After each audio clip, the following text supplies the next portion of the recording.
नमस्कार दोस्तों, Amrapali the untold story के 16th और आखिरी एपिसोड में आपका स्वागत है। तो जैसा कि पिछले एपिसोड में मैंने आपको बताया था, सुप्रीम कोर्ट ने एनबीसीसी को बाकी जितने बचे हुए काम थे उसको पूरा करने का आदेश दे दिया था और कहा था कि आप सारे प्रोजेक्ट की टेंडरिंग करवाइए और वहाँ काम शुरू करवाइए। तो 2020 का साल शुरू हो गया था और हम बेसब्री से इंतज़ार कर रहे थे कि हमारे प्रोजेक्ट की भी टेंडरिंग की प्रोसेस शुरू होगी। और इस बीच धीरे धीरे करके समय गुजर रहा था और सारे प्रोजेक्ट वाले इस कोशिश में थे कि उनका प्रोजेक्ट एनबीसीसी पहले टेंडरिंग करे। तो एनबीसीसी ने सारे प्रोजेक्ट को कैटेगरी वाइज डिवाइड कर दिया था और सबसे पहले कैटेगरी ए के प्रोजेक्ट लिए थे, जिसमें mainly Eden park, platinum, sapphire और सिलिकॉन सिटी थे। तो इनके टेंडरिंग की प्रोसेस शुरू हो गई थी और तकरीबन सारे कैटेगरी ए प्रोजेक्ट में काम शुरू हो गया था। उसके बाद कैटेगरी ए बी के प्रोजेक्ट की टेंडरिंग हो रही थी और उसमें रेस में सबसे आगे गोल्फ पार्क, सेंचुरियन चल रहे थे। लेकिन हमारी कोशिश ये थी कि हमारा ड्रीम वैली 1 विला का जो प्रोजेक्ट है उसमें शामिल हो जाए और इसमें काफ़ी रस्साकसी चल रही थी। सब लोग अपने प्रोजेक्ट को आगे बढ़ के प्रमोट कर रहे थे और कोशिश कर रहे थे कि एनबीसीसी कैटेगरी बी के जो सबसे पहले प्रोजेक्ट चुनती है उसमें वो शामिल हो जाए। हम भी अपने लॉयर एम.एल. लाहौटी के थ्रू और court representative mister R Venkat Ramani को मेल के जरिए और उनसे मिल के अपनी बातों को उन तक पहुँचाने की कोशिश कर रहे थे। और आखिरकार वो समय आ गया जिसका हम बेसब्री से पिछले 10 सालों से इंतज़ार कर रहे थे और 13 अप्रैल 2020 को एनबीसीसी ने ड्रीम वैली 1 विला के लिए टेंडर आमंत्रित किए और उसके बाद हम इंतज़ार करने लगे कि आखिर ये टेंडर किसको अलॉट होता है। इस टेंडर में सिर्फ ईश्वर सिंह एंड एसोसिएट्स ने पार्टिसिपेट किया और जब टेंडर जून के महीने में खुला तो ये बात साफ़ हो गई कि हमारे टेंडर में सिर्फ एक ही कॉन्ट्रैक्टर ने पार्टिसिपेट किया है। चूँकि हम इतने सालों से इंतज़ार कर रहे थे तो उसके बाद एनबीसीसी के पास दो चॉइस थी, या तो उसकी रीटेंडरिंग कराए या फिर ईश्वर सिंह एसोसिएट्स को ये वर्क ऑर्डर दिया जाए। मैं आपको बताना चाहता हूँ, Ishwar Singh and associates already Amrapali के दूसरे प्रोजेक्ट में जैसे सिलिकॉन या सफ़ायर में काम कर रहे थे और इनफैक्ट ये टेंडरिंग के पहले भी हमें पूरी आशा थी कि शायद हमारा ये project Ishwar Singh and associates को ही मिले और हमारी आशा के मुताबिक वैसा ही हुआ और आखिरकार एनबीसीसी ने ईश्वर सिंह एंड एसोसिएट्स के नाम के लिए वेटिंग कर दी और उनको ये 22 जून 2020 को ये वर्क ऑर्डर अलॉट कर दिया गया और उसमें उनको ये साफ दिशा निर्देश दिया गया था कि अगले 15 दिनों में वो ड्रीम वैली विला में काम की शुरुआत करेंगे। और दोस्तों, जिस खबर का हम बेसब्री से पिछले 10 सालों से इंतज़ार कर रहे थे वो घड़ी आ गई और अब हमारे प्रोजेक्ट में काम शुरू होने का रास्ता साफ हो गया था। इस खबर का हम सारे बायर्स ने काफ़ी दिल खोल के स्वागत किया और हमारे लिए बहुत बड़ा अवसर था और हमारी लड़ाई जो पिछले 10 सालों से ज़मीन से शुरू होके एनसीडीआरसी कोर्ट तक पहुंची थी, यूपी सरकार से लेके भारत सरकार तक पहुंची थी, ट्विटर कैंपेन और अनगिनत भूख हड़ताल और पुलिस डिपार्टमेंट के सामने प्रदर्शन, ईओडब्ल्यू में वहाँ पे कंप्लेन फाइल करने के बाद आखिरकार हम सुप्रीम कोर्ट पहुँचे और सुप्रीम कोर्ट में भी हमें बहुत जल्दी न्याय नहीं मिला क्योंकि वहाँ पर भी हमने अपना पिटीशन सितंबर 2017 में फ़ाइल किया था। पर्सनली हमारे ड्रीम वैली का विला का जो पिटीशन था वो अप्रैल 2018 में फ़ाइल हुआ था। तो तकरीबन 2.5 साल सुप्रीम कोर्ट में इंतज़ार करने के बाद आखिरकार हमारे प्रोजेक्ट में एनबीसीसी ने टेंडरिंग के बाद वर्क ऑर्डर इशू कर दिया था। ये तो हमारे लिए बहुत बड़ा एक मौका था और अब हम इंतज़ार कर रहे थे कि बहुत जल्दी हमारे प्रोजेक्ट में कंस्ट्रक्शन की शुरुआत होगी।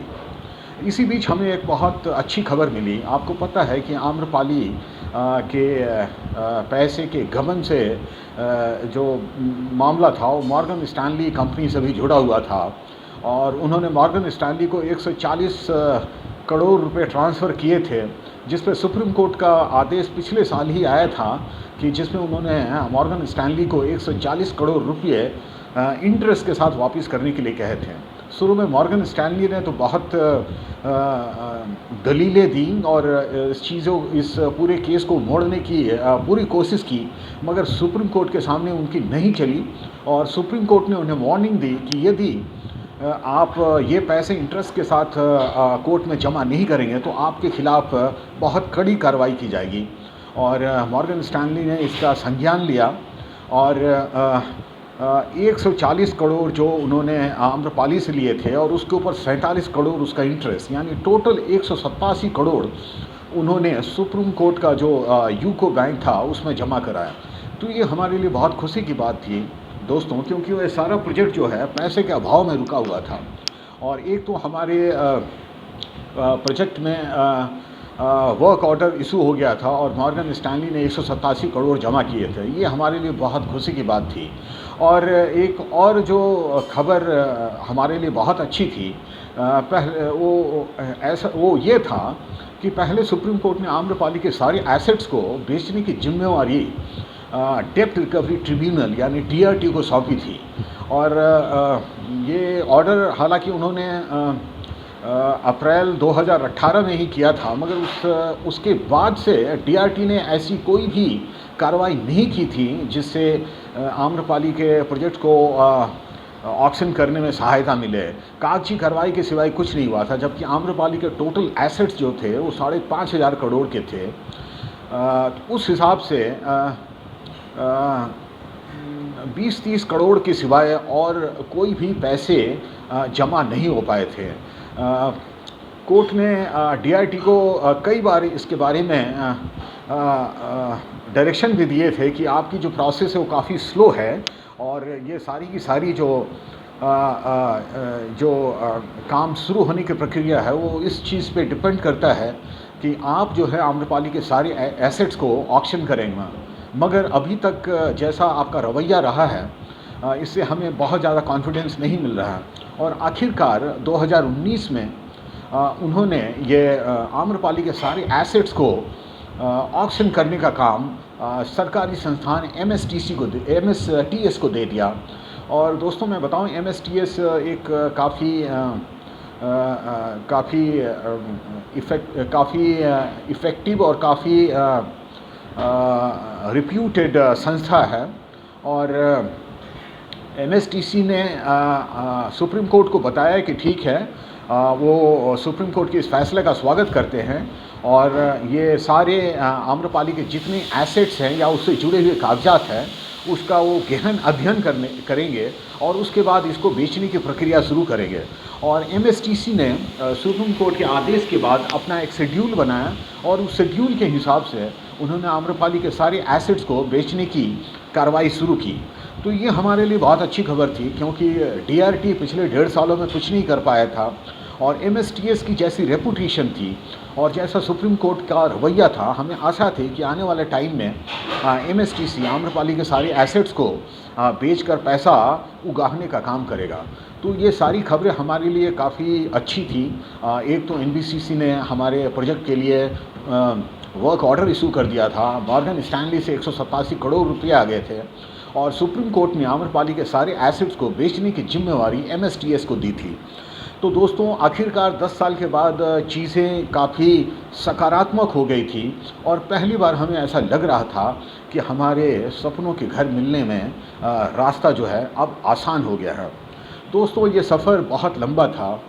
मैं खुद अपनी एक्सपीरियंस बताऊं तो मैंने इस प्रोजेक्ट में 8 अप्रैल 2011 को बुकिंग की थी और उसके ठीक बाद ही ये किसानों का आंदोलन शुरू हो गया था, जो कि नोएडा और ग्रेटर नोएडा अथॉरिटी से ज़्यादा मुआवजे के लिए अपील कर रहे थे और तकरीबन 1.5 साल तक काम बंद रहा। और अगस्त 2012 में इलाहाबाद हाई कोर्ट का फैसला आया था, जब उन्होंने किसानों के लिए 64.3% ज़्यादा मुआवजा उन्होंने डिक्लेयर किया था। और ये भी आदेश दिया था कि आम्रपाली या दूसरे भी प्रोजेक्ट जहाँ पर काम रुके हुए थे, जल्द ही वहाँ पर काम की शुरुआत की जाए। लेकिन ऐसा हो नहीं पाया था। आम्रपाली ने उसके बाद 2 बार लेआउट चेंज किए थे और आखिरकार उन्होंने 2013 मार्च से नया बिल्डर बायर एग्रीमेंट साइन करने शुरू किए थे और 2013 का साल भी निकल गया था और 2014 जून से इन्होंने साइट पे कंस्ट्रक्शन की शुरुआत की, जो कि मुश्किल से 1 साल चला और जून जुलाई 2015 में साइट पे काम बंद हो चुका था दोस्तों। तो 2015 से ये जो जुलाई का समय था, पूरे 5 साल गुजर गए थे और 5 साल गुजरने के बाद आखिरकार वो दिन जिसका हम बेसब्री से इंतज़ार कर रहे थे वो आ गया। और 6 जुलाई 2020 को हमें ये खबर आई कि ईश्वर सिंह एसोसिएट्स ने वहाँ पर ड्रीम वैली 1 के साइट पे काम शुरू कर दिया है। अभी तो काम की शुरुआत काफ़ी धीमी हुई थी, क्योंकि आपको पता है जिस प्रोजेक्ट में पिछले 5-6 सालों से काम बंद होता है, वहाँ पर वहाँ की जो स्थिति है ऐसी रहती नहीं है कि तुरंत आके कोई भी बिल्डर या डेवलपर काम शुरू कर दे। तो हमारे प्रोजेक्ट में भी पिछले 5 साल से काम हुआ नहीं था। तो वहाँ पर तो पहले बिल्डर जाके चीज़ों को उसका अध्ययन करेगा कि यहाँ पर काम कैसे शुरू की जाए, फिर उसका शेड्यूल बनाएगा। वहाँ बहुत सारी वहाँ पे कचरा भी जमा हो गया, उसको साफ़ करने की ज़रूरत है। मतलब कि पहले काम शुरू करने के पहले उसके काम की तैयारी होनी ज़रूरी थी। और ख़ास करके अभी जो कोरोना वायरस की वजह से एक दूसरी ही समस्या उत्पन्न हो गई थी, क्योंकि तकरीबन जितने लेबर्स थे मोस्टली आपको पता है वो ईस्टर्न इंडिया जैसे बिहार, उड़ीसा या बंगाल से यहाँ पर दिल्ली में आते हैं।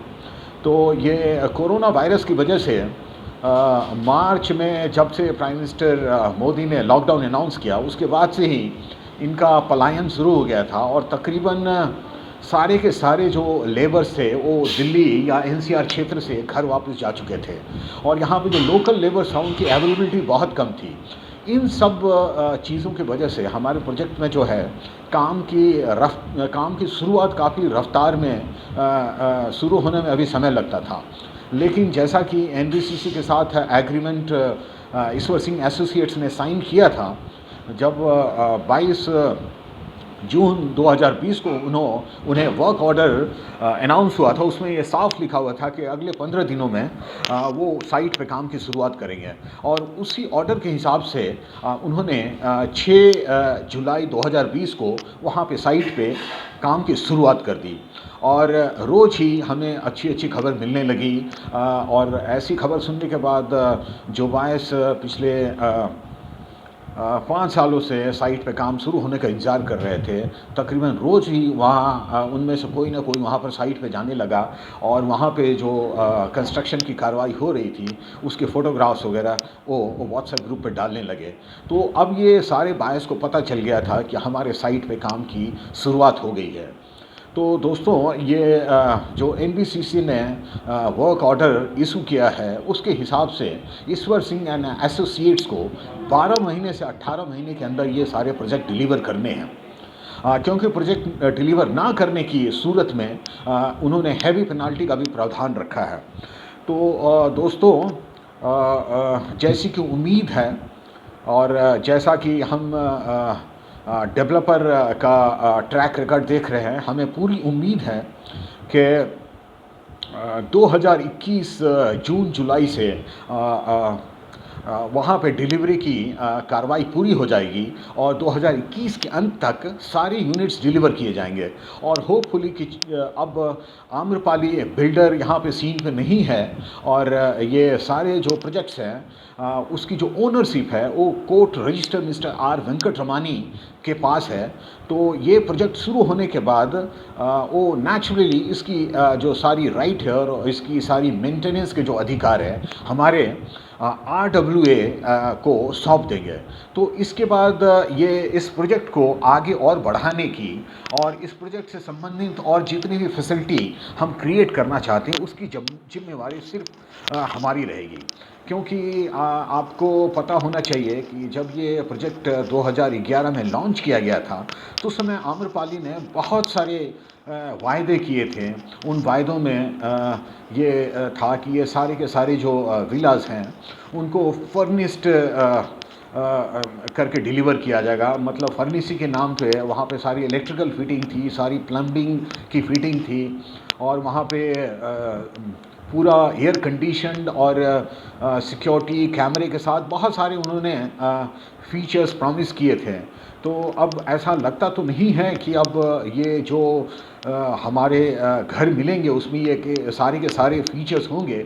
क्योंकि वैसे जो एग्रीमेंट हमने आम्रपाली के साथ साइन किया था वैसे तो एनबीसीसी की जिम्मेवारी बनती है कि वो सारी के सारी यूनिट्स की डिलीवरी उन शर्तों पे की जाए।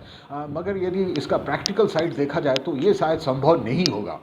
और हमारे लिए जो सबसे ज़्यादा ज़रूरी है वो ये है कि हमारे जो घर हैं, हमारा जो विला है जिसका इंतज़ार हम पिछले 10 सालों से कर रहे हैं वो उसकी सारी बेसिक कंस्ट्रक्शन और वो जो तमाम जो वहाँ पे जो फैसिलिटी होती है जो वहाँ पे रहने के लिए चाहिए, जैसे वहाँ का जो अप्रोच रोड होता है या वहाँ जो इलेक्ट्रिसिटी का कनेक्शन है या वहाँ पे जो वाटर सप्लाई का कनेक्शन है या वहाँ पर जो सीवरेज है या दूसरी जो वहाँ पर गैस की पाइपलाइन है, इस तरह की हमें सारी बेसिक फैसिलिटी के साथ ये पूरा का पूरा प्रोजेक्ट हमें हैंड ओवर किया जाए।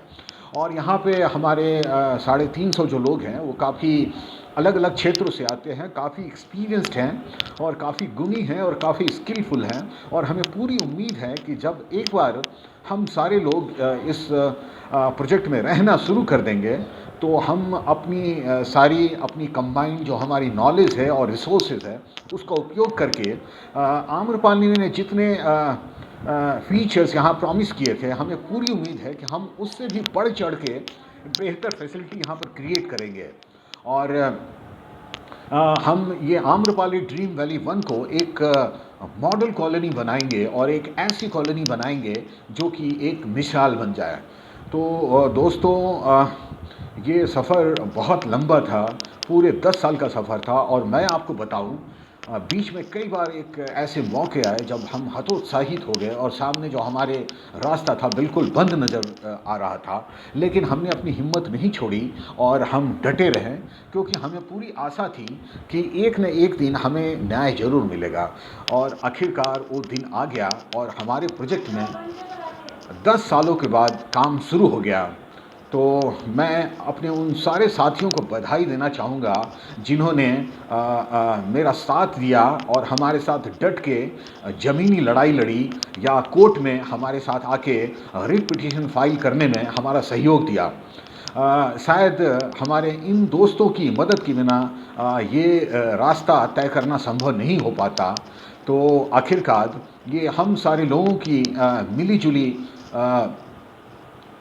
एफ़र्ट्स का नतीजा है कि आज हमारे घर का जो सपना जो हम पिछले 10 साल से देख रहे थे वो साकार हो गया। तो दोस्तों ये हमारे अपना घर का सपना तो शायद अगले 1 साल और 1.5 साल के अंदर पूरा हो जाएगा।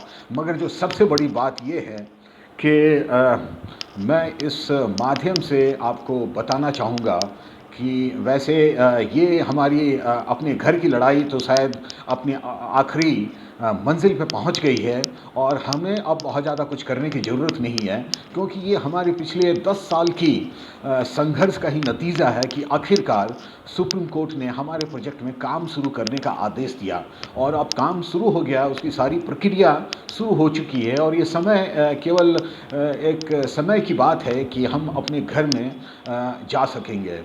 और दोस्तों शायद हम अपने घर में चले जाएं तो धीरे धीरे शायद ये हमारा जो संघर्ष जो हमने 10 साल तक किया वो हमारे लिए पुराना हो जाए और यादें धुंधली हो जाए।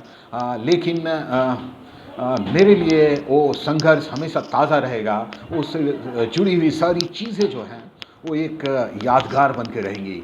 दोस्तों, ज़िंदगी की लड़ाई तो चलती रहती है और वो आगे चलेगी भी, मगर मैं आपको ये बताना चाहूँगा कि ये हमारे प्रोजेक्ट का नाम ड्रीम वैली है और ड्रीम का मतलब होता है ख्वाब, ख्वाब यानी कि सपना।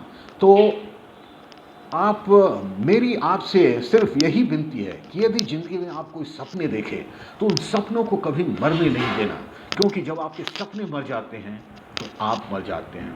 तो दोस्तों, अपने सपने आप कभी नहीं मरने देना, और मैंने वही किया, अपने सपनों को कभी मरने नहीं दिया, और आखिरकार आज वो दिन आ गया है जब मैं अपने सपने को हकीकत में तब्दील होता देख रहा हूँ।